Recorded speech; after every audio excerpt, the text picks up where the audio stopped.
কুমিল্লার এক শান্ত গ্রামে থাকত রাশেদ নামে এক বালক। বয়স মাত্র 11, কিন্তু ছোট থেকেই সে গ্রামের মাদ্রাসায় কুরআন হিফজ করছিল। গ্রামের সবারই তাকে ভালোবাসত, কারণ তার কণ্ঠে কুরআন তেলাওয়াত শুনতে খুব মধুর লাগত। একদিন বিকেলে সে মাঠে বন্ধুদের সাথে খেলছিল।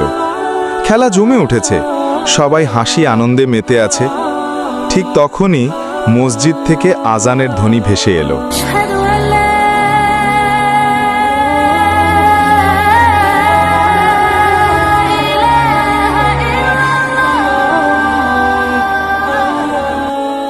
কিন্তু তার বন্ধুরা খেলা থামাতে চাইল না।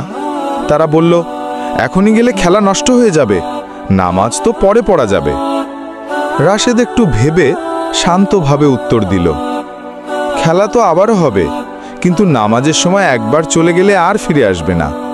আল্লাহর ডাককে ফেলে রাখা যায় না।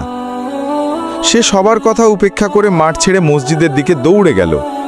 বন্ধুরা প্রথমে হাসাহাসি করল, দেখো রাশেদ খেলার মাঝেই চলে গেল।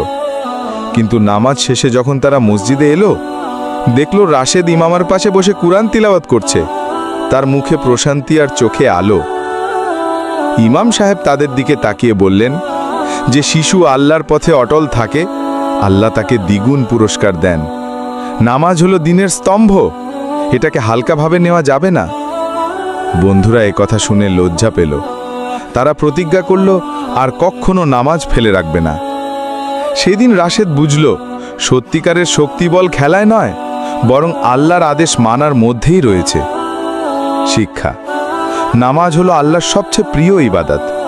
বয়স ছোট হলেও একজন মুসলিম যদি নামাজে অটল থাকে, তবে সে সমাজে সবার জন্য দৃষ্টান্ত হয়ে যায়। ভিডিওটি ভালো লাগলে লাইক, শেয়ার এবং চ্যানেলটি সাবস্ক্রাইব করুন।